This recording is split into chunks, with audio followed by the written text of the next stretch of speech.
Hey everybody, what is up? It is Dr. Vibe here saying you're blessed and highly favored. You're a magnet for miracles and your solutions are for someone's problem. I am your host and producer of the Sports Vibe, along with our always wonderful guest, Brenden Whitted. And we'll talk about all the other places you can catch us because it's sports time. And from the last time we were on together on the Sports Vibe, there has been so much that has happened. So Brenden, how you doing, man? I'm doing great. This is a wonderful time to be alive if you're a sports nut like I am. So this is it. This is as good as it gets for me. So I'm enjoying all this stuff. Yeah, it's like sports Armageddon, eh? Yes, absolutely. You get final answers to stuff you've been wondering about all season long in various different sports, and it's just a whole bunch of fun. All right, well, let's roll back to last Thursday. What are your thoughts on the NFL draft? Any final thoughts, comments, etc.? Well, it's interesting to see how this in this new light of what we're finding out more and more about the players and what they are doing off the field is more and more starting to translate into what happens to them on the field. You look at Lyle Collins, and he's an offensive tackle that had a first round grade, and he had his it looks like the mother of his child was murdered right before the beginning of the NFL draft, and that because he was for a short time a person of interest, and later on he just went to go talk to the Baton Rouge Police Department. That in and of itself was enough to knock him out of the draft completely. And it's a reality of a different type of NFL. There's the reports coming out about some guys that did get drafted that still have some off the field stuff, and now fans are starting to wonder about, well, is there going to be some backlash against them? Seattle's defensive end that they took from Michigan, who was Carter, who was dismissed from the team earlier this past year. Just kind of seeing what it's a new day. It's a completely new day, and the NFL has been, I think they've been trying to be proactive in terms of punishing players, and now you're starting to see it affecting the players that they're taking into the organization. It's going to be interesting to see what exactly happens with that. As a result, a little bit of a fallout from that. Some of the due process things that we kind of have taken for granted in the past have kind of gone by the wayside, but it's a completely different environment, completely different atmosphere. So that's just something that it kind of jumps out at me early on. With that said, you had Jameis Winston taken as the first overall pick, and people still have concerns about what exactly his role in his off the field stuff was. There was some some more serious allegations that he was a part of. So that's going to be just a storyline as we move forward from this year, and all the things that were said about players off the field. That's just something to keep your eye on. Well, a few conversation points from what you just shared with us. First of all, that gentleman that wasn't drafted, that offensive lineman, interesting enough, Rex Ryan has visited that gentleman, and there is a rumor now that Buffalo may sign him. I think that's quite interesting. And your commentary about the people not being drafted because of their criminal records. Jameis Winston, he was the number one draft pick, and he still has charges going to be pushed against him. Is it more about your pedigree more than your potential off the field action? Well, as with anything, it's a balance, right? It's not just what did you do off the field. It's also how talented are you, and there's that balancing that every team's going to have to do, and that every team's going to have to feel comfortable with before they sign you and before they put you on to their team.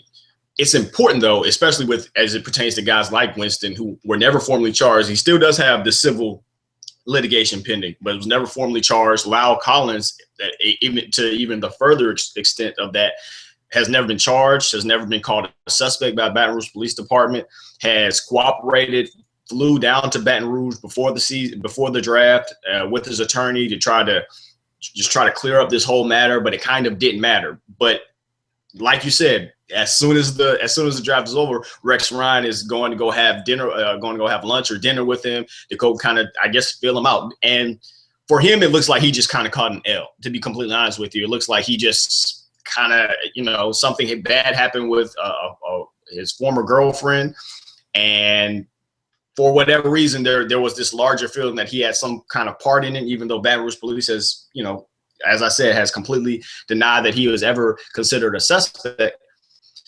And it looks like he just lost out on millions of dollars, to be completely honest with you, because he, like I said, he had a first-round grade on him, and now he drafted a free agent. And he's going to have to – his contract is going to be closer to the NFL minimum for the first couple, I think it's 2 or 3 years of his contract. So, that's kind of the fallout from this whole situation. Even if you're exonerated of the charges, even if you're just around some of this stuff, it's going to be kind of difficult for some of these players. And it's interesting too. Now, how much of the draft did you get a chance to watch? I actually, I was still watching basketball and stuff like that. Like I'm more of a sports guy. Like I followed it on my phone, so I feel like that's good enough. I don't actually need to see the ceremony of somebody walking up stage, shaking Goodell's hand. Like I get why people do like it, because especially in America, we're enamored with football. We can't get enough football. Anything football related, we're all in for. You release the preseason schedule, fantastic. I can't wait to sit and discuss it.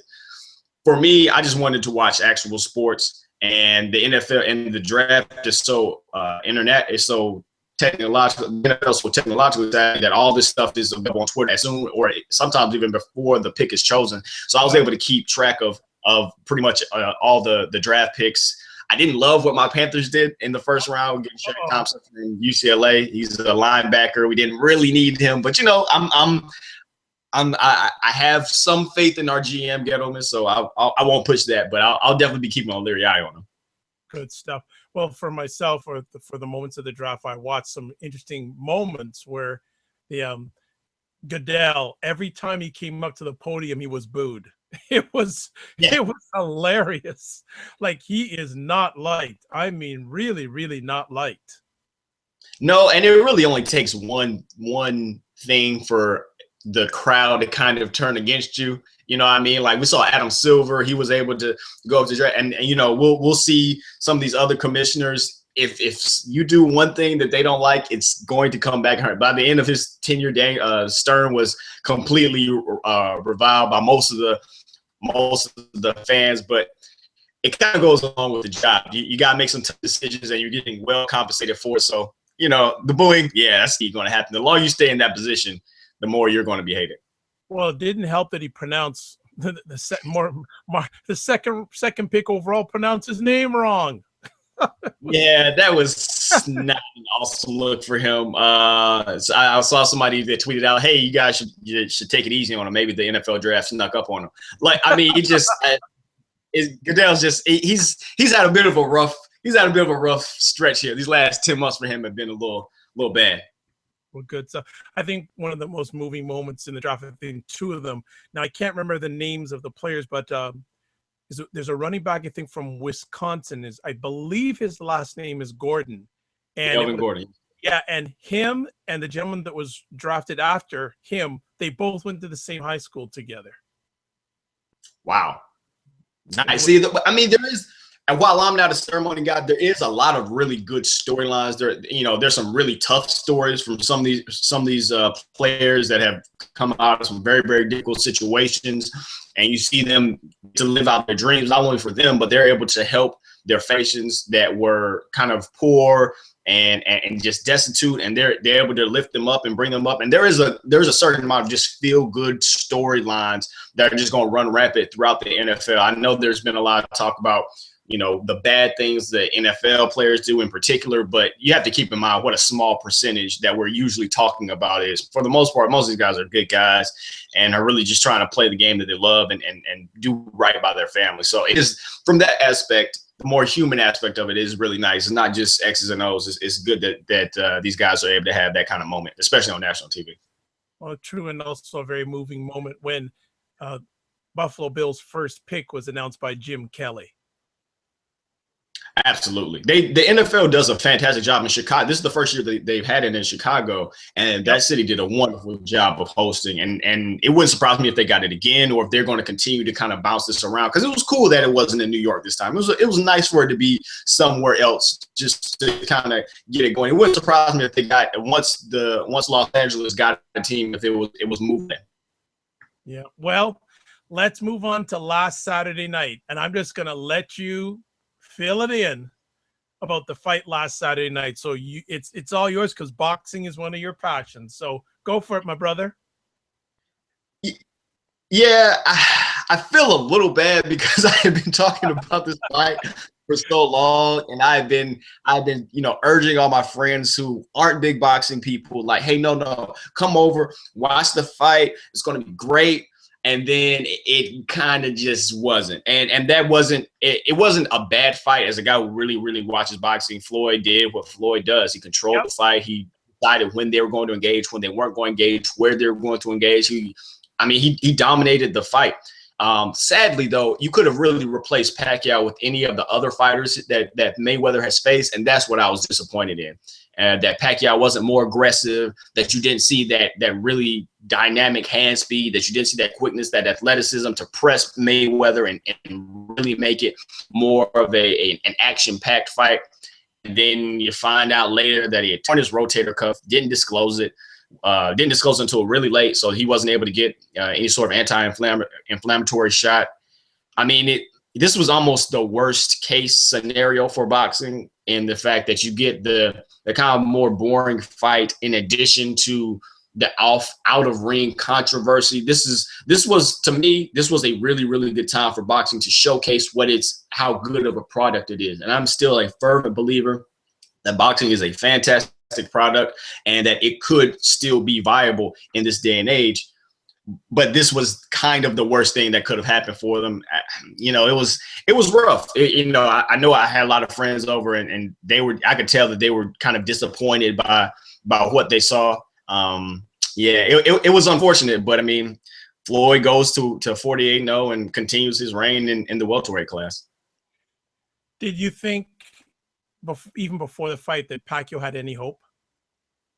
Absolutely. I didn't think he was going to win simply because Pacquiao isn't as big as Mayweather. He doesn't have the reach advantage. So I knew Pacquiao was going to have to fight his way into the fight. And by that, I mean job with the jab and the straight of keeping fighters off of him. Even fighters that are bigger than he is, he still has a really good idea of spacing, and he's so quick and such a fantastic defensive fighter that he has a strong enough puncher, a low-key strong enough puncher to keep guys off of him.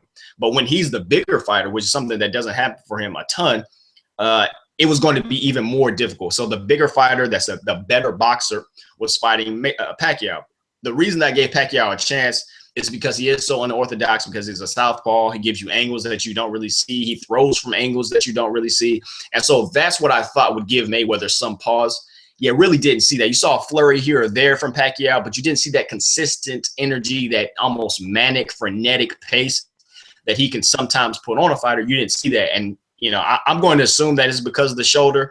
But, I mean, it was just overall just disappointing, because I wanted to see that Pacquiao. I wanted to see the better Pacquiao, and we didn't get a chance to see it. Well, now let's have you chat about the torn rotator cuff, and it wasn't reported. What's your take on all that situation? Well, honestly, I think, like with most things, it comes down to money. I think that Pacquiao, there's been, reports that his financial situation isn't great, mostly because he takes on so much, because he's from the Philippines and he tries to uplift so many people. He's going to run for president undoubtedly when his boxing career is over. And there's been a certain amount of, he could really use the money. And so once you have that bit of information, and then you have the fact that he didn't disclose it, and this is by far Pacquiao's biggest payday as well. It's not just Mayweather. Even taking only 40% of the purse, he's still making somewhere in excess of $100 million. And, it's hard to turn that away for, no one really had an idea about when he hurt his shoulder. It's thought that it was before the fight, sometime, in training leading up. But I think that the idea of, maybe missing out on a huge payday like this was enough for him to say, you know what, I'm just going to kind of grit my teeth to bear it and try to just work through it, because there's just too much money on the table not to. And then, there are reports now that there's a class action lawsuit being filed as it pertains to Pacquiao and his promotional team, because kind of a defrauding thing. This is going to draw on the courts for a while, but it was just unfortunate that might end up being one of the last times we see Pacquiao, in all honesty, because Vegas, the commission has started sanctions, and this might turn out really bad for Pacquiao, and he's going to be on the sidelines for a good 8 to 10 months. Exactly, and this, now after the fight, Mayweather said, you know, I'm going to fight one more time in September and that's it. But then I'm hearing reports today that he may want to give Pacquiao a chance after he comes back from the injury. So here's my thought process. A, do you believe Floyd has one more fight and that's it? So, not to circle myself and get back around to it, but money. And like, here's the thing: Mayweather will be done with the Showtime contract after this next fight, free agent then, and so he'll have one more fight. That would be if he wins, it'll be 50-0. It'll be the best record of any title holder. I think Rocky Marciano has the current title as 49-0, being the best unblemished record of any fighter. This would give him 50-0. This would be, he'd have to redo he'd have to do more contracts, and so he wouldn't be under the Showtime umbrella. He would be able to, renegotiate everything, the purse, the how much he was getting from each fight. So there is a financial incentive for him to fight after his Showtime contract is up. Now, whether he's going to, if Pacquiao, I don't even know how big of a draw that'll be, in complete honesty to you, because the first fight was so kind of lackluster. Right, exactly. So I think that's the only guy he would fight for number 50. I think that's the only guy kind of that's still on the board. As much as people talk about Mayweather and he ducked this guy, he ducked that guy, if you look at who he's fought everybody. Yeah, he's fought everybody. Yeah, and so the other end of that coin is, well, who else would you want to see him against? He's beat Alvarez, Corrales, Oscar De La Hoya, now Pacquiao, Juan Manuel Marquez. He's beaten everybody. And so now you're kind of faced with this, well, he can, his next opponent is rumored to be Amir Khan. Amir Khan's a good fighter, athletic guy, not in the caliber of upper echelon guys when you're talking about Pacquiao and Mayweather. And so I don't know how much of a draw another Pacquiao Mayweather fight would be, but I mean, again, money rules everything. So maybe. Looking back in retrospect, and I had on one of our previous shows, I posed this conversation piece to you. Looking back now that the fight is over, was this more of an event more than a boxing match? Yeah, it was. And it's not even just because of the Mayweather Pacquiao fight. The undercard wasn't very good. I mean, it wasn't much to write home about. But you still got that big spectacle, and it's kind of the best one night event in sports. A huge prize fight, man. It brought everybody out. You saw Tom Brady, you saw Denzel Washington, you saw Jay-Z, you saw Beyonce. I mean, like, this was huge. This was an absolute, and there was other things to do, but that was the thing to be at. It was more of a spectacle, mostly because the fight wasn't that good. I saw Max Kellerman and Jim Lampley kind of going back and forth about, well, how are we going to remember this fight? Before the fight started, how are we going to remember this fight? Is this going to go down as, one of the biggest fights of all time? And Lampley, I think, very astutely pointed out, let's wait until they start fighting before we start trying to rank this in terms of where this goes. But I just don't think that it's not a very memorable fight. It's unfortunate. So what effect do you feel that this fight's going to have on boxing going forward? I kind of feel it's the same old. I think the people that watch boxing will continue to watch boxing. There's a really good fight coming on this weekend, actually. Canelo Alvarez and James Kirkland, two guys that are really big, and there's almost no way that that's going 12 rounds because they're just both knockout artist kind of guys. So I think that'll be a better fight. There's still good boxing product being produced all the time. It's just that you won't have as many eyeballs watching. You're not gonna see all these people doing it. And I thought that this fight, in conjunction with boxing trying to go prime time with on the NBC Sports and all these other various just regular cable TV shows that they were TV channels that they were on, I thought this was the perfect time for them to showcase and show out, like, hey, we have a fantastic product. Watch boxing. And this really let them down in terms of just from a marketing standpoint. All right. Well, let's push on to NBA, the playoffs that never seem to end. So let's start off, I guess, first things first. What were your thoughts about Steph Curry being voted as MVP of the NBA this year? I loved it. He's Well, first off, he's from North Carolina, so you know how that goes. All right. But no, he absolutely deserved it, and I know that by the end of the season, it come down to a 2-horse race between he and James Harden. Either one would have been fine. I think that James Harden, even though people said that he had more help, I thought that Steph Curry actually made his supporting cast better than Harden made his supporting cast. And the fact that he was able to go from wire to wire, number one in for the West, in that conference, from pillar to post, I thought that was something really, really special. Put up a franchise record number of wins. Just hats off to him and the season that he had. When you see him play, how can you describe it? What do you think? Because I see highlights of him. He makes the game look so easy. He does.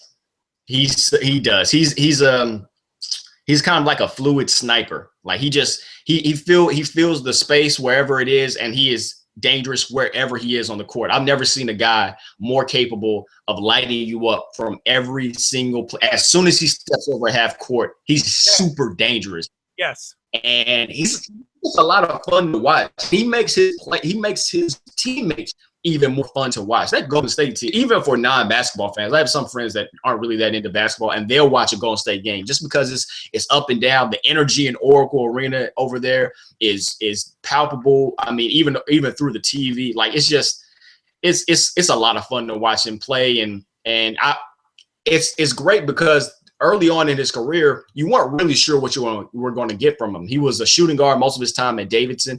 They switched him over to point guard his senior year, which honestly was probably the best thing that ever happened to him. And then he had injuries earlier on. He had some really difficult ankle issues, and he's fought his way through those and has made himself into one of, if not the best shooter in NBA history. And that's saying a ton. And he's just a lot of fun to watch, and it's hard not to like him. I mean, he still has got the boyish looks about him. He looks like he could be like 18 or 19 years old out here killing these grown men. So it's just fun to watch him. And his MVP speech was very heartfelt, and it was nice to see his family there, and just he just seemed like a really good guy. I mean, I know it's always difficult and very scary in this type of type of time to really want to go too deeply into what a nice guy somebody is, because you don't ever really know. But it is nice to see a guy that kind of is universally liked by everybody. Good stuff. Well, let's get into the series that he's participating right in now, the Warriors versus the Grizzlies. Any thoughts on will the Warriors even have to lose a game during this? They kind of walked. Sorry about that. My light was doing anything. They kind of walked into a really, really good situation, but I never thought that the Warriors were good. I think the Vegas line for them is over under 3.5 losses until they get to the finals. I mean, they're very much the favorite to win this thing. Now they caught a Grizzlies team without Mike Conley. I think he's going to play tonight. That's what it's looking like. I don't know. He's not looking good. Let's put it that way. No, he looks terrible. He looks really, really bad. Yeah, facial reconstruction surgery. I mean, they're really trying everything they can do to get him back. He tried to go through drills before game one, and he got a really, really bad headache, sensitivity to light. Even if he plays, he's not going to be the same guy. And they can't. The Grizzlies already weren't the most offensively talented team. Without him, that makes Jeff Green their best perimeter scoring threat, and he just isn't capable of handling that type of load. They got outscored 39-9 from the three-point line. It was already going to be a very, very difficult series for them just because, like I said, they're not offensively, they're not a really scary team. They're not a juggernaut by any means. But without Conley at 100%, I don't think this team has any chance. And I love the Grizzlies. I love the Grindhouse. I don't think that they win a game in this series. Right on. Well, let's move on to Clippers versus Rockets. And before we get to that, did you catch, and I'm sure you did, Game 7 of Clippers versus the Spurs? Let me tell you how happy I was to be wrong. I thought that once they hit Game 7, I thought that Spurs were going to do that thing that they do all the time, and they're going to come up big, and they're going to beat the Clippers. And late in that game is getting super hectic. Chris Paul actually leaves for a little bit with what we now know was a pretty serious hamstring injury. Comes back, another guy from North Carolina, by the way, but comes back from a pretty serious hamstring issue and absolutely drops him off with one of the most beautiful teardrops off the glass that you're gonna want to see. And I was really, really happy for that team because they kind of got this rap. Maybe it was deserved, maybe it wasn't, maybe it was unfair of fans and pundits, but they got this rap as a team that could never come up big when it really counted. Yep. And they absolutely did. And kudos to them for being able to seize the moment. And I was really, really happy for Chris Paul and for Blake Griffin and the rest of that team.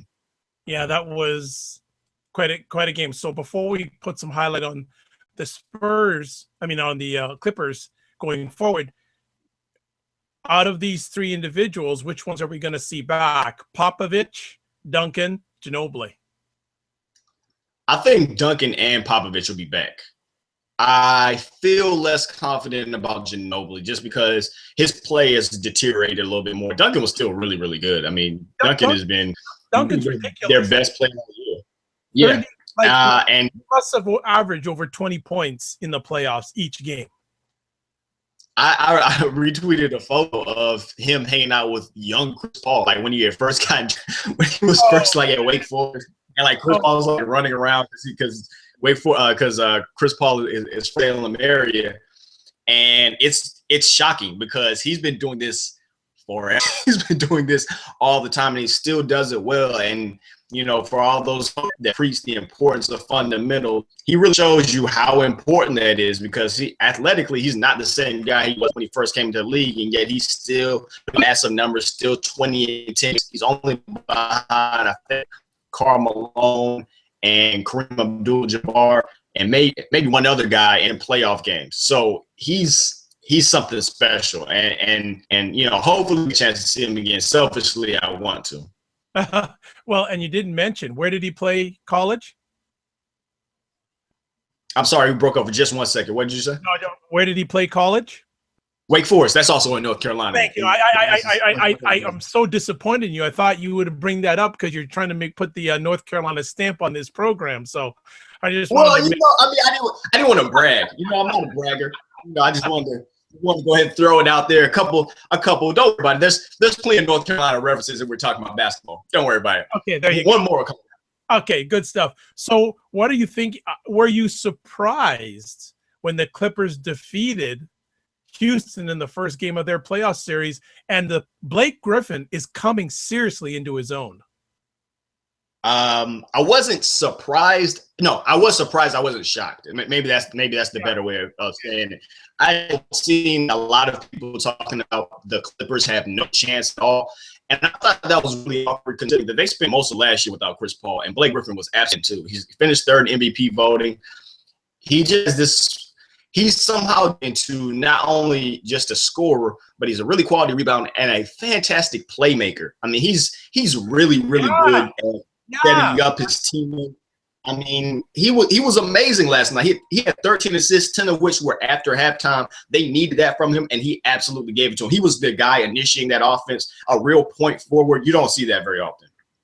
Well, and it's funny because I love my NCAA, and that's not the same Blake Griffin I saw playing for Oklahoma. He was basically take the ball, go to the rack, but triple-double last time, going, Blake Griffin triple-double? Like back-to-back triple-double playoffs. That's impressive. That's ultimately very, very impressive. And I wanted to shout out Blake Griffin, but I was also a little disappointed in Houston. I thought they came out really, really flat for that game. I know they had the halftime lead, but it seemed like they were just kind of okay with letting the Clippers hang around in that game. And Clippers, even without Chris Paul, are still a crazy talented team.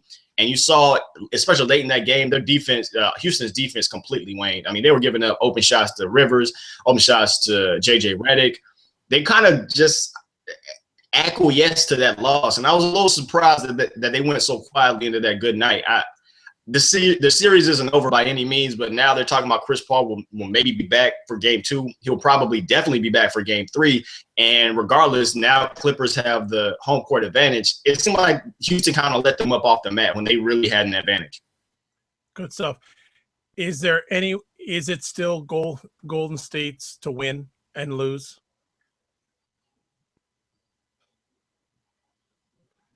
We broke Brenden? up for one quick second. That one more time.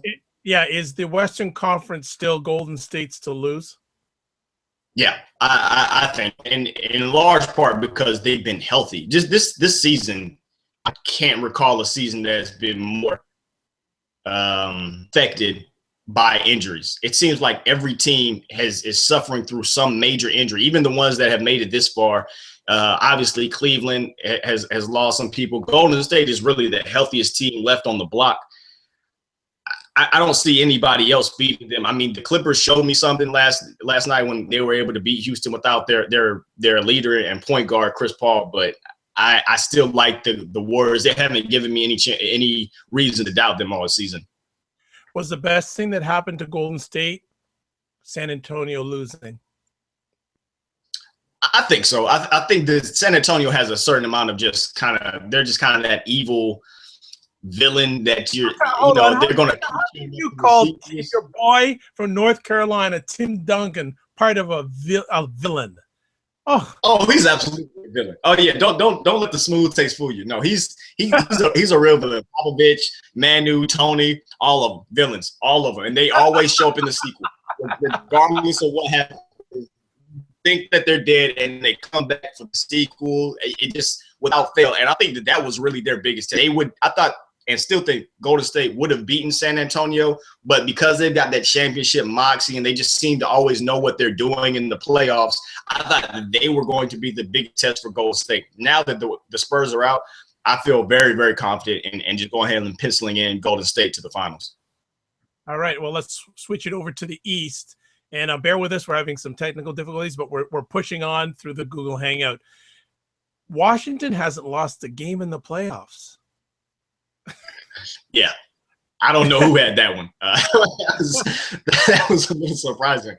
Well, yeah, they looked really, really great, and a lot of it has to do with their backcourt. John Wall and Bradley Beal were fantastic in Game 1. John Wall, Raleigh, North Carolina native, and again, you said one more. Okay, good for you.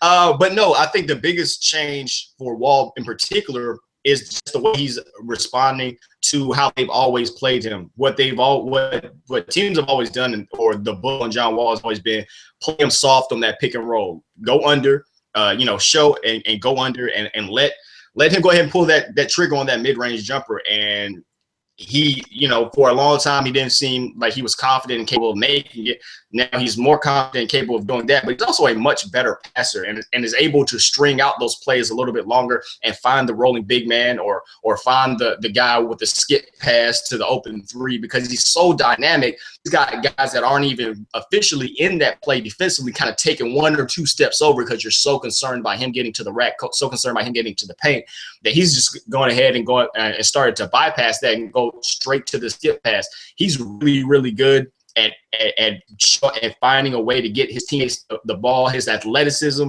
is not only an attribute offensively when he's scoring, but when he's getting his teammates involved.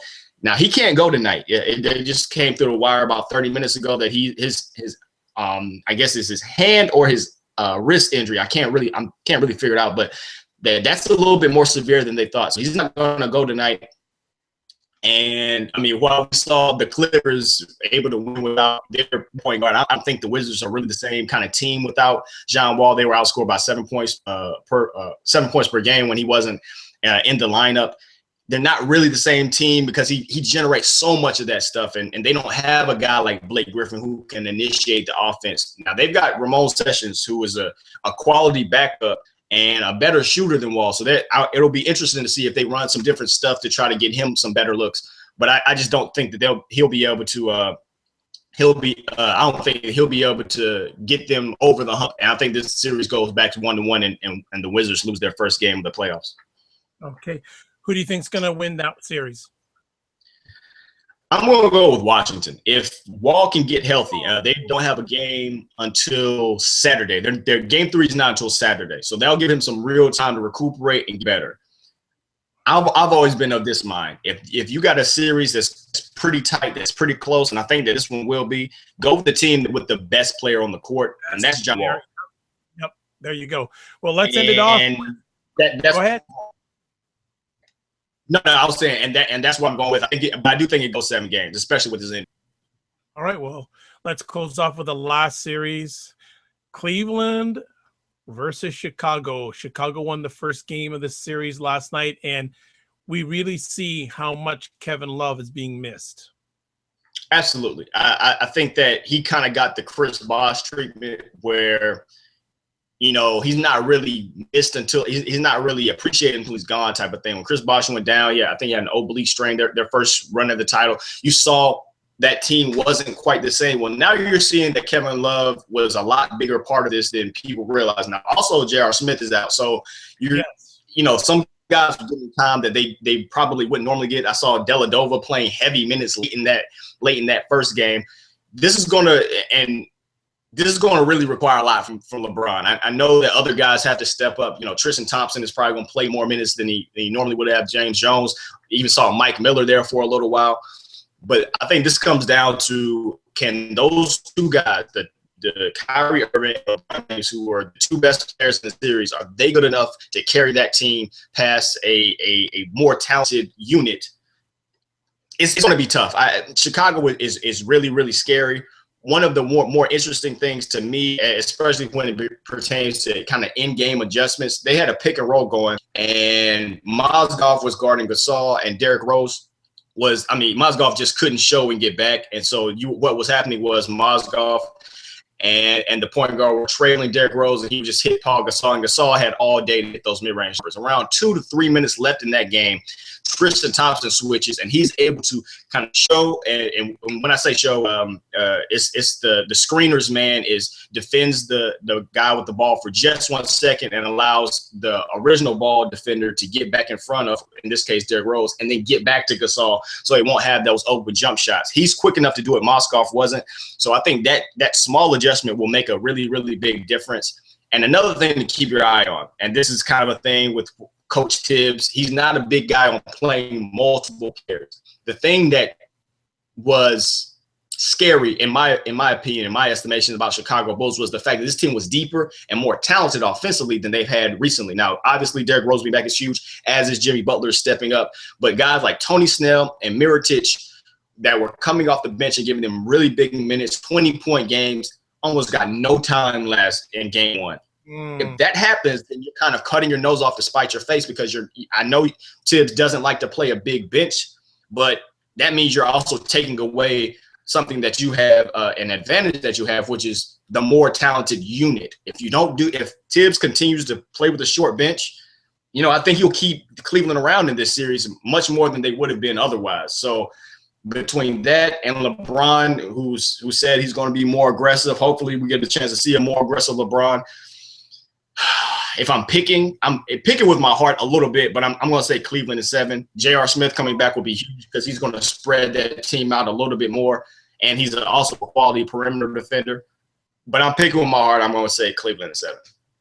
All right, my man. Well, we'll be catching up on the next edition to see how all these picks stand up. Anything else we should be looking at on the sports horizon over the next week or two? Yeah, Tiger Woods he's back. I know he's got the TPC coming up, the Players Championship. Maybe with his showing at the Masters, it looks like maybe he's putting some things together. I know he'll never get to be that Tiger Woods that we saw kind of at the height of his powers, the Tiger Slam 3 days in a row. But I don't need that. I just want Tiger to be relevant again, because it makes golf much more interesting. And hopefully we get a chance to see him come and stay healthy. Apparently a wrist injury wasn't as severe as he thought it was. So hopefully we get a chance to see him play well. All right. Well, that's it for another edition of the Sports Vibe. Brenden, another great show. Thanks for sharing and giving us some great thoughts and commentary. If people want to touch base with you, how can they do that? They can catch me at WBHUalum. That's at WBHUALUM on Twitter. You can catch me from 9 to 11 a.m. Eastern Standard Time on the Sports Shop Radio. Just go to www.thesportshoperadio.com, and from 9 to 11 a.m. Eastern Standard Time, and click listen. Or you can catch my podcast entitled He's the Producer, I'm the Host. That's available on iTunes. That's He's the Producer, I'm the Host. Excellent. Well, I'm Dr. Vibe. You can catch me host and producing the Sports Vibe. I also host and produce a weekly Black Men's Roundtable live podcast, 9 p.m. on Sunday evenings, called Do You Know What Time It Is? Also, I'm the producer and co-host on a weekly podcast Monday nights, 8 p.m. Eastern Time, for a proposal for a White House Council on Boys and Men. You can also catch me hosting and co-producing the monthly Hangouts, Google Hangouts, called The Good Men Project Show at the Good Men Project Show, goodmenproject.com, one of the most viewed sites in the world for men. And also you can catch me, just go to the drvibeshow.com. I host and produce all the podcasts, all the Google Hangouts for there. So as always, remember, you're blessed and highly favored. You're a magnet for miracles and you're a solution for someone's problem. God bless, peace be well, and keep the faith. And thanks for listening and watching. Bye-bye.